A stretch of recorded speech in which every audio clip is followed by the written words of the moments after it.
Buenas tardes. Hola, buenas tardes, doctor. Buenas tardes, doctor. Hola. Hola, profe. ¿Todo bien? Llegando a los finales ya, la terminación del año. Así es. Sí, profe. Cansado año ya. No queda nada ya, no queda nada. Fíjense, ya estamos Fue un buen extinguiendo año. las obligaciones. ¿Cómo? ¿Alguien dijo algo? Que fue un buen año, digo. Sí, bueno. A pesar de todo, Ojalá vengan mejores en el futuro, pero bueno, si fue buen año, en buena hora. Bueno, vamos a ver uno de los tantos medios de extinción de obligaciones, quizás uno de los que tenga complejidades, quizás tiene un tratamiento bastante prolijo en el código, y es el tema de la compensación. ¿Qué es la compensación? La compensación está regulada en el código a partir del artículo 921 hasta el artículo 930. Y el 921 nos da la definición de compensación diciendo: la compensación de las obligaciones tiene lugar cuando dos personas por derecho propio reúnen la calidad de acreedor y deudor recíprocamente, cualesquiera que sean las causas de una y otra deuda. Extingue con fuerza de pago las dos deudas hasta el monto de la menor, desde el tiempo en que ambas obligaciones comenzaron a coexistir en condiciones de ser compensables. Bueno, más que una definición, es una especie de lo que es la compensación, este artículo 921. Para que haya compensación necesitamos dos personas que recíprocamente sean acreedoras y deudoras entre sí. Yo le debo 1.000 pesos a Matías y Matías me debe 1.000 pesos a mí. Entonces, tenemos que hacer un doble pago. Yo tengo que ir, entregarle los 1.000 pesos que yo le debo. Él tiene que venir y entregarme los 1.000 pesos que él me debe. Si simplemente tachamos con dos cruces, si yo le debo 1.000 y él me debe 1.000, nada nos debemos entre ambos. Ambos, fíjense, somos acreedores y deudores recíprocamente. Tiene la ventaja la compensación, uno, de que evita ese doble pago. Obvio, hoy en día realizar el pago de una suma de dinero no tiene gran complejidad. Hoy es fácil y yo puedo pagar de manera electrónica a mi acreedor sin moverme del sillón de mi casa, simplemente tecleando en la computadora, y si mi acreedor está en Tokio, automáticamente recibe el pago y no hay mayores complejidades. Pero puede ser que haya alguna dificultad en la realización del pago, pagos que necesariamente deban hacerse por vía presencial, que mediante la compensación se elimina esta complejidad. Qué sé yo, imagínense pagos donde la moneda de pago elegida por las partes en sus contratos sea determinante para considerar que hubo pago. Por ejemplo, el dólar estadounidense. Hoy, con las dificultades, cepos, mediantes, etcétera, que hay para realizar pagos electrónicos en dólares, físicamente uno tendría que llevar los dólares al lugar de pago, y si las obligaciones fueran recíprocas, evitamos, gracias a la existencia de la compensación, ese doble pago. Segundo, evitamos los riesgos del transporte en mi ejemplo, del dinero. Mediante la compensación, como se extinguen ambas hasta donde alcance la menor, evitamos tener que transportar dinero con los riesgos que hoy en día, todos sabemos cómo está el tema de la inseguridad, todo esto acarrea.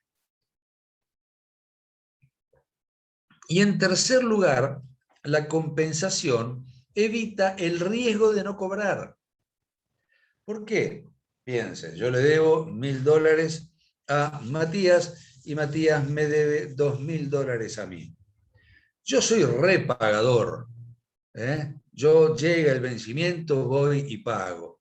Y entonces yo mis 1000 pesos, si no existiera la compensación, mis $1000, debiera ir y pagárselos a Matías. Pero Matías no es un pagador empedernido como soy yo, sino que es más remolón. Y entonces me dice, Bruno, no me aguanta hasta la semana que viene, y la semana que viene vuelvo, y me dice, no me aguanta hasta el mes que viene. Entonces, gracias a la compensación, los 1000 que yo le debo se neutralizan con los 2000 que él me debe, obviamente hasta el monto del menor. De esa manera, yo no le pago mis 1000 y se compensan, de los 2000 que él me debe, se compensan 1000. Queda solo debiéndome la diferencia, 1000. No es lo mismo hacerse el remolón con 1000 que hacerse el remolón con 2000. Esta entonces es la ventaja, es otra de las ventajas de la compensación. El artículo continúa diciendo que ambas obligaciones se extinguen hasta donde alcance la menor y desde el tiempo en que ambas obligaciones comenzaron a coexistir en condiciones de ser compensables. Es decir, para que se produzca la compensación regulada en el artículo 921, ambas obligaciones tienen que tener todos los requisitos que establece el artículo 903 para que ambas sean compensables. Si falta alguno de esos requisitos, no son compensables. Por ejemplo, les adelanto, ambas obligaciones deben ser exigibles. Es decir, las dos deudas deben estar vencidas. Porque si yo le debo a Matías $1000 que vencieron ayer, ya estoy en mora, y él me debe $2000 que van a vencer dentro de 6 meses, ahí no se puede hacer la compensación, porque él todavía tiene un plazo de 6 meses para hacerme el pago. ¿Por qué yo lo voy a obligar a que tenga que anticipar su pago por el hecho de que lo compensemos? Entonces, las dos obligaciones tienen que estar en condiciones de ser compensables. En mi ejemplo, que las dos sean exigibles.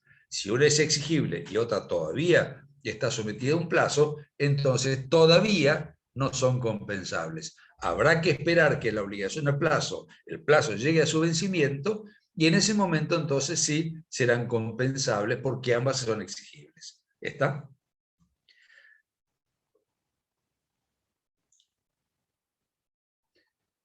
Todo lo que hemos dicho hasta ahora se refiere a una clase de compensación, que es la que tiene una regulación extensiva en el código y que es la compensación legal.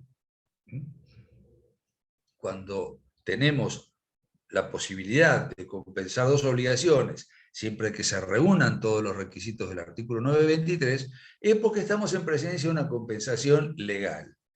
Pero no es la única clase de compensaciones. Por ejemplo, podría faltar algún requisito, como recién decíamos, el de la exigibilidad de ambas obligaciones, y no se pudiera hacer la compensación legal. Bueno, para eso está una segunda clase de compensación, que es la compensación convencional o voluntaria. En la compensación voluntaria pueden faltar cualquiera de los requisitos que ahora vamos a analizar del artículo 923. ¿Por qué? Porque lo están decidiendo las partes. Nos reunimos entre Matías y yo y decimos, bueno, yo te debo 1000 pesos y ya está vencido. Vos me debés 2000 pesos a mí, pero tus 2000 vencen dentro de 6 meses. Bueno, mira, si me los pagás ahora, si los compensamos ahora, yo te bajo tanto de los intereses. Bueno, lo estamos conviniendo. Recordemos siempre que todas las normas del derecho de las obligaciones, salvo casos excepcionales, son supletorias de la voluntad de las partes. No son de orden público. Por eso las partes en sus convenios, en sus contratos, las pueden dejar de lado tranquilamente. Esto entonces es la compensación, esto se produce en la compensación voluntaria o convencional. Hay una tercera clase de compensación, que es la compensación facultativa. Dice el artículo 923, me perdí, 924, 927, la compensación facultativa actúa por la voluntad de una sola de las partes cuando ella renuncia a un requisito faltante para la compensación legal que juega a favor suyo. Esto es medio complicado. Compensación facultativa. ¿Qué significa? Que solo una de las dos partes, tenemos a los dos deudores, a los dos sujetos que son acreedores y deudores recíprocamente, pero falta un requisito. No son compensables porque le falta a ambas obligaciones uno de los requisitos del 923, que ya lo vamos a ver ahora un ratito, que hace que sea imposible la compensación legal. Pero hay una de las dos partes que tiene la facultad de renunciar a ese requisito que lo beneficia, y es ella entonces, renunciando a ese requisito, que le puede imponer la compensación a la otra. Fíjense que acá sería una especie de compensación unilateral. La otra parte no se puede oponer a que las obligaciones sean compensadas.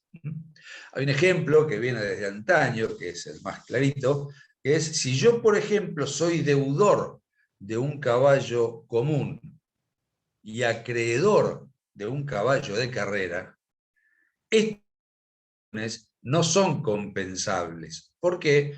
Porque falta uno de los requisitos que vamos a ver, que es el de que ambas sean fungibles. Obviamente no es lo mismo un caballo de carrera que un caballo común. Es mucho más apreciado económicamente el caballo de carrera que el caballo comunardo, digamos.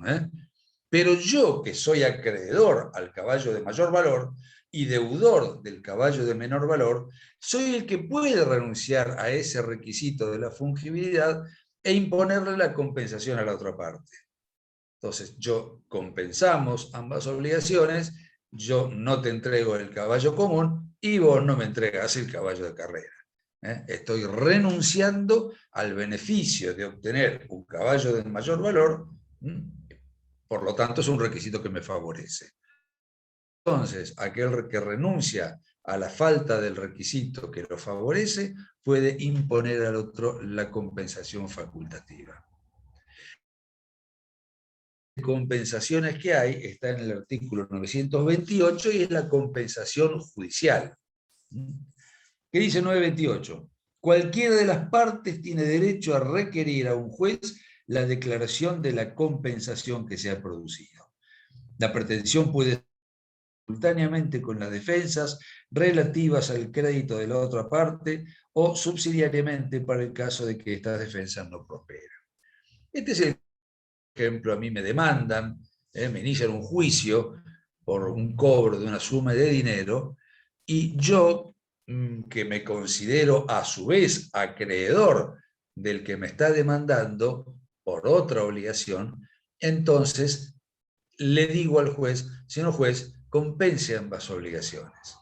Yo le debo al que me inició el juicio, pero el que me inició el juicio también me debe a mí.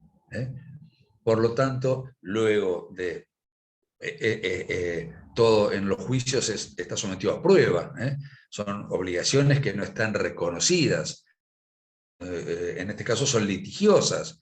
Por lo tanto, habrá que demostrar en la etapa probatoria la existencia de los reclamos de cada uno y en la sentencia. Una cuestión procesal importante en este tema de la compensación judicial, y es la manera en que hay que oponer la compensación. Esto lo van a ver como en derecho procesal civil, pero les adelanto. Del escrito de demanda se da traslado al demandado para que ejerza su derecho constitucional de defensa en juicio.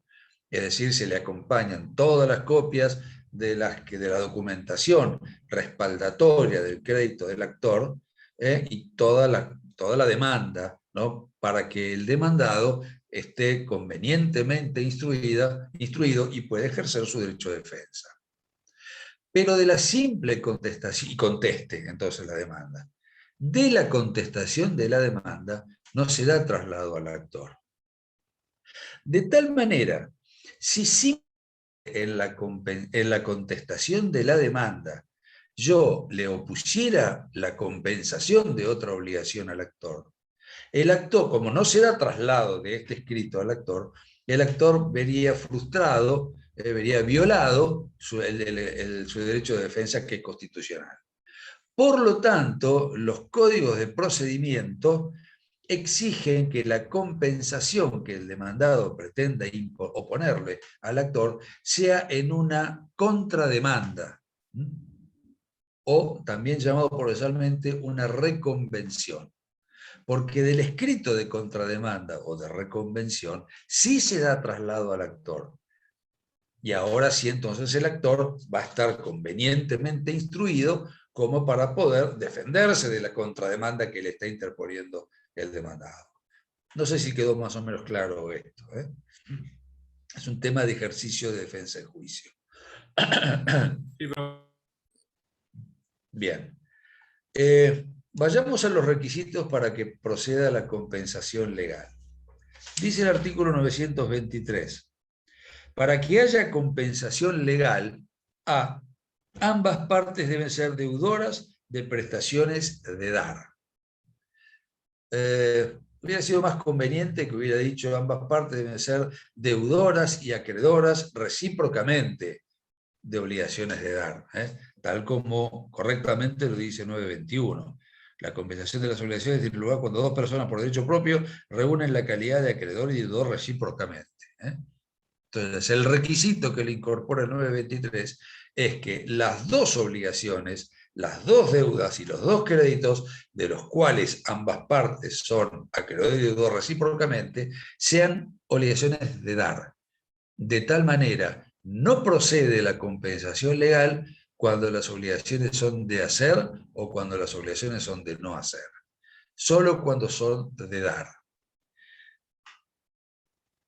El segundo requisito para que proceda la compensación legal está en el inciso B del 923 y dice: los objetos comprendidos en las prestaciones deben ser homogéneos entre sí. Claro, el código anterior utilizaba una palabra para mí más acertada. Decía en este aspecto que ambas prestaciones deben ser fungibles entre sí. Fungibles entre sí. ¿Qué significa que son fungibles? Que una puede ser dada en pago de la otra. Es decir, yo debo dinero y a mí me deben dinero. Yo debo trigo y a mí me deben trigo. Yo debo maíz y a mí me deben maíz. Entonces, se puede compensar dinero con dinero, maíz con maíz, trigo con trigo. No procedería la compensación legal, aunque ambas obligaciones fueran de dar, si yo debo la entrega de naranjas y a mí me deben la entrega de bananas. Porque no hay posibilidad de compensar naranjas con bananas, porque ambos objetos no son fungibles entre sí. Uno no puede ser dado en pago de lo que se debe por el otro. ¿Está claro? Atenti, recuerde lo que dijimos de la compensación voluntaria. Sí, en la compensación voluntaria se puede compensar banana con manzanas, o trigos con peras, u obligaciones de dar con obligaciones de hacer, porque lo deciden las partes. Habrá que ver cómo redactan su convenio, su contrato de compensación, como para que un hecho pueda ser compensado con un hacer, con una obligación de dar o lo que fuera. Pero por derecho propio, de acuerdo con lo que dice el código, no procede la compensación legal si los objetos no son homogéneos entre sí, es decir, si las cosas no son fungibles entre sí. Tercer requisito: los créditos deben ser exigibles y disponibles libremente sin que resulte afectado el derecho de terceros. Esto lo dábamos como ejemplo al principio. Ambas obligaciones deben ser exigibles. Es decir, ambos acreedores deben contar con la posibilidad de accionar judicialmente para poder cobrar lo que le debe el otro. ¿eh? Si eso eran obligaciones a plazo, que los plazos estén vencidos. Recuerden siempre, una obligación es exigible cuando el deudor está constituido en mora. Si no hay mora del deudor, la obligación aún no es exigible. Solo se pueden compensar las obligaciones que sean exigibles. Y dice disponibles, los créditos deben estar disponibles libremente. Disponibles, un sinónimo de disponibles es expeditos. ¿Qué significa esto? Que se pueda disponer en el patrimonio de la parte de ese crédito. Si tiene alguna traba, alguna medida cautelar, un embargo, por ejemplo, trabado por un tercero, se podría realizar la compensación porque estaríamos afectando derechos de terceros, como en el ejemplo del acreedor embargante. De tal manera, si no se puede realizar la compensación. Si el crédito está, si la cosa que debe ser entregada está prendada, tiene el derecho real de garantía de prenda, no se puede hacer la compensación. El embargo, la prenda, lo que producen es la disponibilidad de la cosa o del crédito en el patrimonio del que debe entregar. Por eso dice, deben ser disponibles libremente. No lo aclara o no lo dice el artículo, pero se deduce de esto que ambos créditos deben ser embargables. Si no son embargables, si las obligaciones no son embargables, si no se podrían embargar, entonces tampoco pueden ser objeto de compensación legal. Estos son entonces los requisitos que establece el 923 para considerar que ambas obligaciones han comenzado a coexistir en condiciones de ser compensables, como dice la última parte del artículo 921. En cuanto a los efectos, bueno, algo ya había anticipado el 921, dice, la compensación extingue con fuerza de pago las dos obligaciones. Es decir, se considera que al haberse compensado, ambas obligaciones han sido pagadas. La extinción de ambas obligaciones tiene la misma fuerza que el pago. Pago es el medio natural de extinción de las obligaciones. Obviamente, las obligaciones se extinguirán totalmente si ambas obligaciones eran del mismo monto. Ahora, si ambas obligaciones eran de distinto monto, como 921 dice, se compensan hasta donde alcance la menor, la extinción es parcial y habrá una obligación que será todavía exigible por el saldo. En el ejemplo que damos hace un rato con Matías, yo le debo 1.000, él me debe 2.000, bueno, compensamos, extinguimos hasta 1.000. Él va a quedar todavía siendo deudor mío por la diferencia no pagada, no compensada, que son esos 1.000. Y el artículo 924 establece con mayor especificidad cuáles son los efectos de la compensación. Dice, es opuesta, la compensación legal produce sus efectos a partir del momento en que ambas deudas recíprocas coexisten en condiciones de ser compensadas, aunque el crédito no sea líquido o sea impugnado por el deudor. Acá le agrega una precisión. Si no existiera este artículo y solo tuviéramos el 921, parecería que la compensación opera de pleno derecho. Es decir, desde el momento en que ambas obligaciones recíprocas tienen todos los requisitos del 923 para ser compensables, ya se produjo la extinción. Y no es así. El artículo 924 dice una vez opuesta. Es decir, alguna de las dos partes, en el ejemplo que tenemos con Matías, o él o yo, tendremos que oponerle al otro la compensación. Matías, yo te debo 1.000, acordate que vos me debes 2.000, por lo tanto compensamos hasta 1.000. Me vas a quedar solo debiendo el saldo. Esa oposición que hace una de las dos partes hace que los efectos se produzcan o se retrotraigan hasta el momento en que ambas obligaciones eran compensables. Por ejemplo, si los dos estábamos constituidos en mora, entonces se considera que una vez opuesta la compensación, se produjo la extinción de las obligaciones a partir del momento en que ambas fueron exigibles, en que ambos quedaron constituidos en mora, en el momento en que ambos quedaron constituidos en mora. Esto tiene mucha importancia respecto del posterior reclamo de intereses. Si hubiera intereses, como la compensación retrotrae los efectos, una vez opuesta, retrotrae los efectos a que ambas obligaciones comenzaron a ser compensables, entonces esos intereses no habrán corrido. ¿Está? Dice, aunque el crédito no sea líquido o sea impugnado por el deudor. Esto quiere decir que si falta aún la liquidación de alguna de las dos obligaciones, o que alguna de las dos partes impugne el crédito de la otra, una vez producida la liquidación, es decir, una vez que se sepa cuál es el monto de ambas obligaciones, o una vez dilucidada esa controversia respecto de la impugnación de una de las obligaciones, también se van a los efectos de la compensación hasta el momento en que ambas comenzaron a coexistir en estado de ser compensables. ¿Está claro?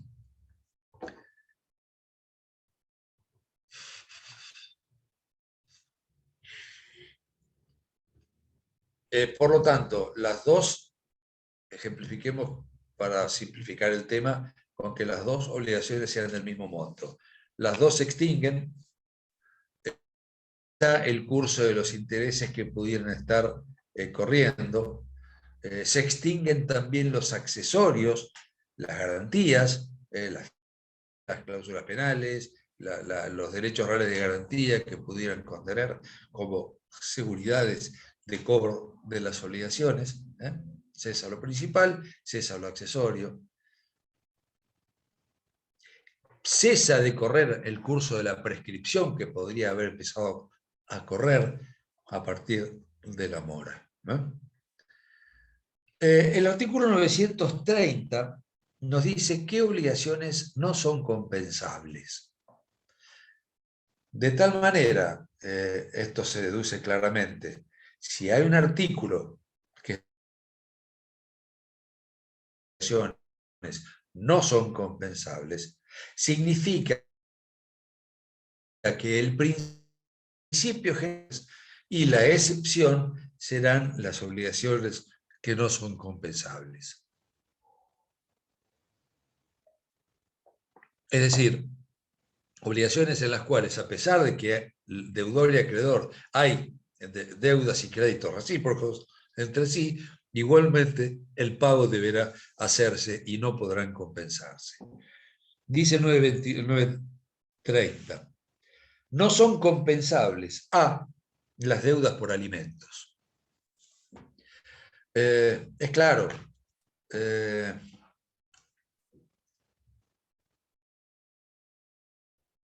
La particularidad que tienen las obligaciones alimentarias es que el dinero que se entrega es para que se cumplan con determinados consumos que debe hacer el alimentado. Es decir, lo que se paga por alimentos es comida, es vestido, es educación, es esparcimiento. Y eso lo debe tener que poder adquirir el alimentado. El padre que le debe alimentos a sus hijos menores es para que sus hijos menores tengan para comer, tengan para vestirse, tengan para educarse y tengan para divertirse también, para el lógico esparcimiento de menores de edad. Por lo tanto, si el alimentado a su vez es deudor del alimentante, sería injusto que se pudieran compensar esas obligaciones. ¿Por qué? Porque el alimentado necesita que le ingrese dinero para comer, para estudiar, etc. Esto me hace acordar en la vida profesional, muchas veces vienen, generalmente en una época eran varones, ¿no? Padres se divorciaban, ambos cónyuges, le iniciaban juicio de alimentos. La ex esposa que se quedaba con la tenencia de los hijos le iniciaba el juicio de alimentos al ex marido, y el ex marido venía y decía: doctor, no puede ser, yo le he dejado la casa, le he dejado el auto, ¿cómo me viene a reclamar alimentos? Y claro, uno tenía la necesidad de decirle: pero no se pueden comer el guardabarros del auto, no se pueden comer los marcos de las puertas. Los chicos necesitan el dinero para comprar comida. Esa es la razón por la cual no se puede compensar esas obligaciones. Lo que yo le dejé con lo que yo debo pagar. ¿Está claro? Entonces, la deuda por alimentos no es compensable. B dice: las obligaciones de hacer o no hacer. Bueno, obviamente, si el artículo 921, el 923, exigía como requisito de la compensación que ambas obligaciones fueran de dar, es obvio, por lo opuesto, que no son compensables las obligaciones de hacer o no hacer. Tercero, o C, la obligación de pagar daños e intereses por no poder restituir la cosa de que el propietario poseedor legítimo fue despojado. Bueno, acá la razón es que, imagínense esto: a mí me roban el auto, lo encuentran, y el ladrón a su vez se da cuenta: uy, le robé el auto a alguien que me debía plata. Entonces, bueno, vamos a compensar la restitución que yo tengo que hacerle del auto con la plata que él me está debiendo. No es justo eso, porque ¿cuál sería el fundamento del ladrón para oponer la compensación? Un acto ilícito, un delito. No tendría un fundamento legítimo. Por lo tanto, el ladrón tendrá que, si lo pescan, tendrá que restituir el auto y luego iniciar las causas judiciales tendientes al cobro de la deuda que el dueño del auto tiene con él. ¿Está? C. Las deudas, D. Las deudas que el legatario tenga con el causante si los bienes de la herencia son insuficientes para satisfacer las obligaciones y los legados restantes. Bueno, esto también es complejo porque ustedes no han visto el historia. Los legatarios son aquellas personas a quienes el fallecido en vida testó testamento y otorgó determinados legados. Le dejo a fulano de tal bien, o tanto dinero que hay en una caja de seguridad de tal banco. Entonces, producida la muerte del que hizo el testamento, esa persona se convierte en acreedor a que los herederos le entreguen ese legado a su favor. Ahora, si el legatario a su vez era deudor del causante, muerto el causante, deudor de la sucesión, podría oponer la compensación. Bueno, el artículo lo prohíbe para el caso de que no exista dinero suficiente en la sucesión para cumplir con los restantes legados. La sucesión, para dar cumplimiento a todos los legados, necesita dinero. Entonces, si el patrimonio del causante no alcanza a cubrir todo el dinero que necesita para dar cumplimiento a las mandas que el testador, entonces no puede aceptar la compensación de lo que se le debe al legatario con lo que el legatario le debe. En este caso, el legatario deudor tendrá que pagar la deuda que tiene con la sucesión y después reclamar el legado. ¿Está claro? Ahora, si hay bienes suficientes en la sucesión, si hay un patrimonio que alcance para pagar los otros legados, entonces sí se puede aceptar la compensación opuesta por el legado de lo que el legatario le debe a la sucesión. no son compensables las deudas y créditos entre los particulares y el Estado nacional, provincial o municipal, ¿cuándo? Y da 3 supuestos. El artículo, el inciso de este artículo es exactamente igual al artículo que traía la resolución del mismo tema en el Código Civil anterior, y para mi gusto, para mi modo de ver, trae la misma dificultad de técnica legislativa. Es decir, pareciera que las deudas y créditos entre particulares y el Estado no son compensables, porque así empieza diciéndolo: las deudas y créditos entre particulares y el Estado nacional, provincial o municipal, perdón, no son compensables las deudas y créditos entre particulares y el Estado nacional, provincial o municipal. Y no es así. No son compensables solo estas 3 obligaciones que enumera el inciso E, 1, 2 y 3. El resto de las obligaciones entre particulares y el Estado sí son compensables. ¿Por qué no son compensables estas 3? Existe una razón, un fundamento para cada una. Veámoslo. Dice entonces: no son compensables las deudas y créditos entre los particulares y el Estado nacional, provincial o municipal cuando, 1, las deudas de los particulares provienen del remate de bienes pertenecientes a la nación, provincia o municipio, de rentas fiscales, contribuciones directas o indirectas, o de otros pagos que deben efectuarse en las aduanas, como los de derechos de almacenaje o depósito. Es decir, cuando el Estado es acreedor como fisco, entonces no se puede compensar esa obligación con una que tenga un particular. Es decir, el mismo fundamento que para las deudas alimentarias. Al Estado le tiene que ingresar dinero a sus rentas generales. ¿Por qué? Porque el Estado tiene que cumplir una misión que es la del bien común. ¿Qué sé yo? Dar educación, dar seguridad, dar justicia, hacer caminos, hacer rutas, hacer aeropuertos, hacer escuelas. Toda esa función que realiza el Estado la hace con los impuestos, con el dinero que percibe en concepto de impuestos, cargas, contribuciones, derechos de aduana, etcétera, etcétera. El producido de remates públicos. Entonces, el dinero tiene que ingresar. No podría compensarse lo que yo le debo al Estado con lo que el Estado me debe a mí. Yo tendré que pagarle al Estado y el Estado me tendrá que pagar a mí. No hay posibilidad de compensación. Por ejemplo, si yo soy deudor del impuesto inmobiliario, el acreedor es la provincia de Buenos Aires. Supónganse que una camioneta de ARBA me atropella por la calle. Automáticamente me convierto en acreedor a la indemnización de daños y perjuicios, deudor la provincia de Buenos Aires. A su vez yo soy deudor del impuesto inmobiliario, acreedor la provincia de Buenos Aires. Bueno, no va ahí la compensación.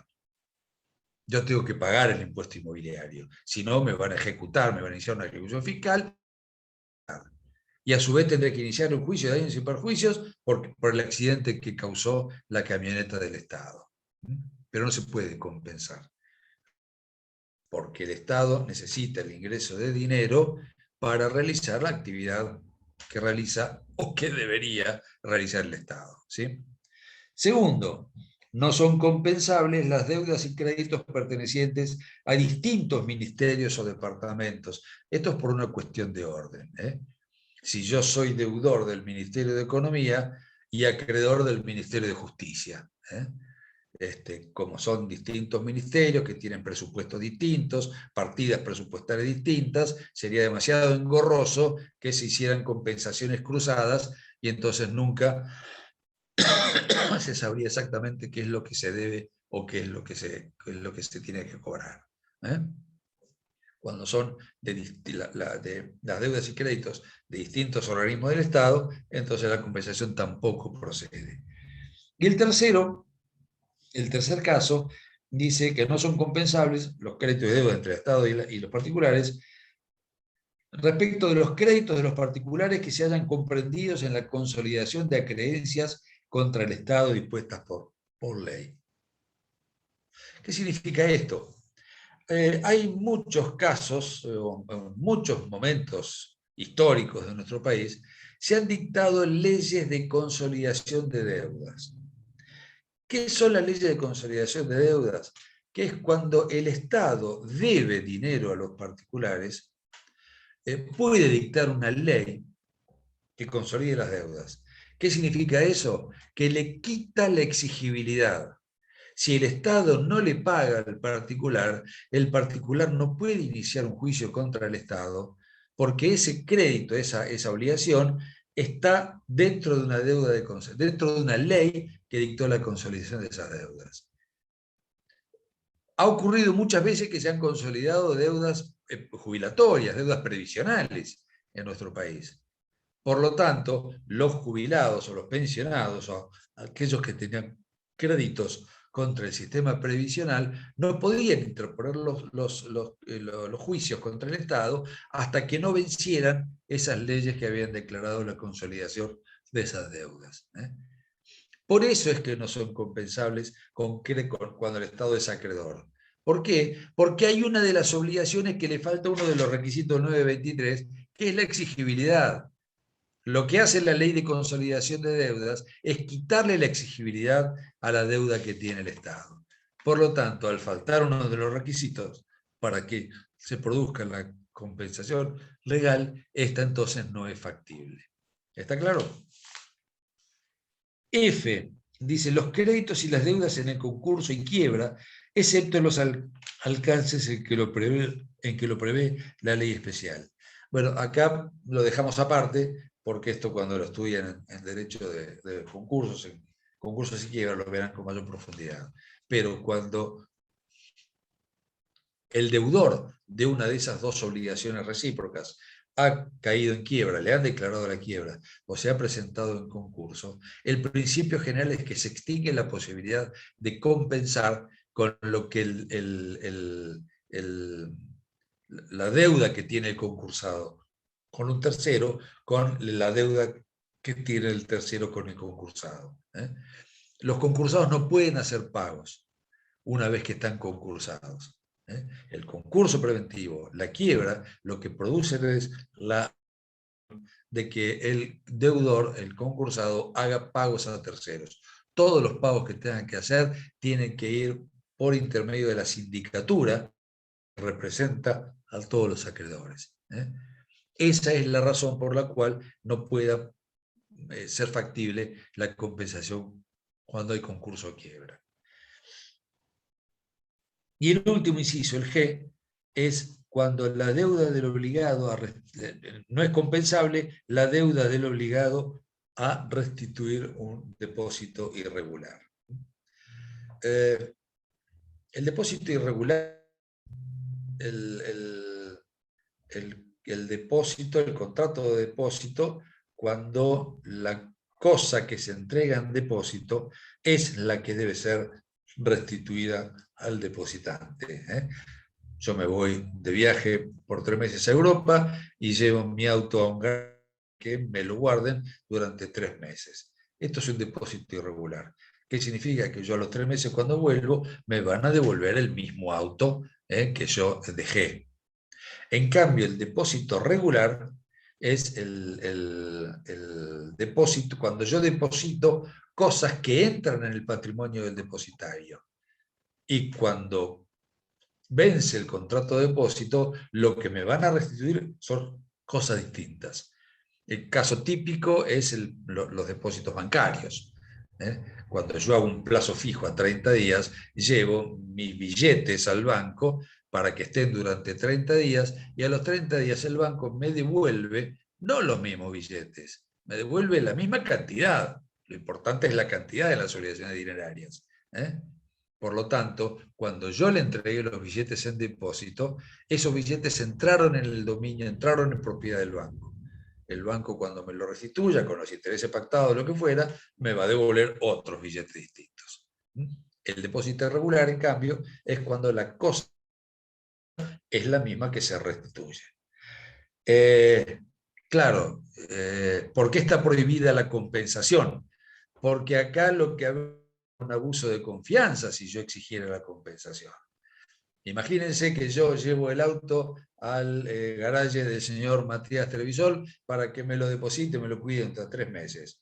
Cuando vuelvo, le digo, bueno, te pago lo que sale el depósito del auto, devuélveme el auto. Ah, no, me dice, no te lo devuelvo hasta que lo compensamos con la deuda que vos tenías conmigo por otra razón.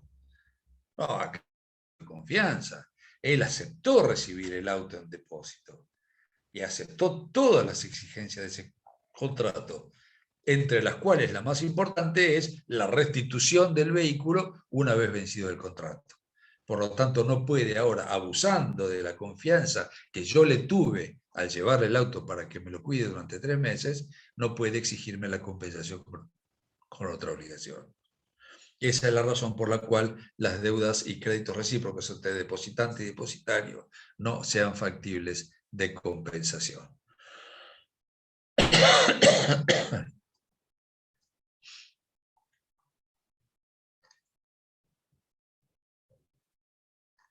Bueno, creo que compensación, nada más. ¿Alguna pregunta?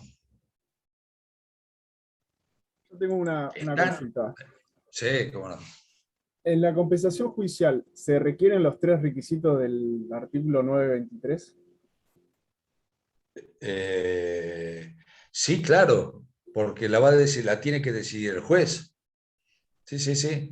Obviamente, si son obligaciones que sean de distinta naturaleza, no podrá esa compensación producirse y se tendrán que hacer los pagos que correspondan, ¿eh? Salvo que haya una conciliación que se produzca entre las partes dentro del juicio, donde se acepte que por el auto que vos me debes, no te pago el dinero que yo te debo.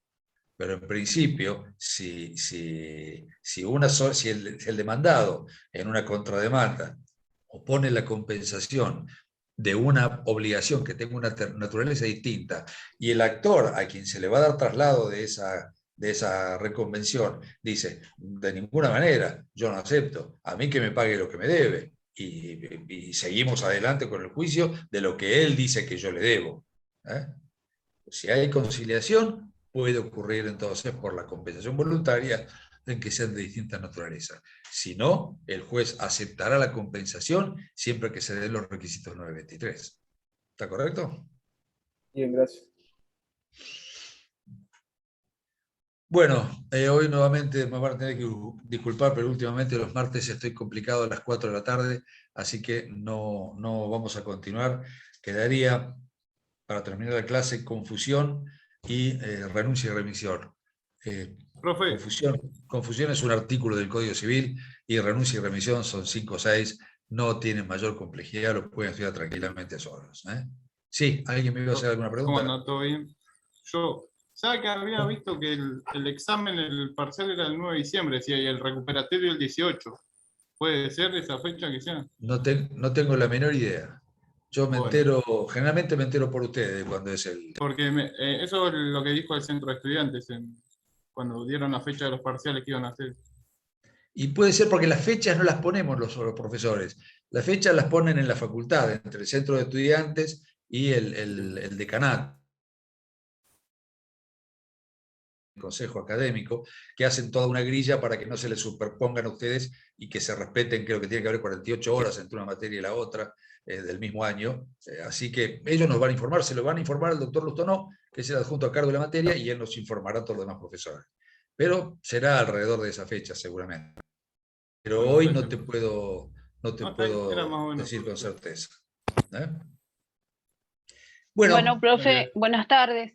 La buenas tardes, confusión Maxi. está en el 931 y la renuncia y remisión en el 944. Esos son los Sí, artículos, ¿no? Bueno, sí, a partir de cada uno de ellos. Sí, sí, sí. sí. Gracias, profe. Muy bien, nos vemos entonces el martes que viene, quizás con un poquito No, más de profe. tiempo. Hasta luego, hasta luego.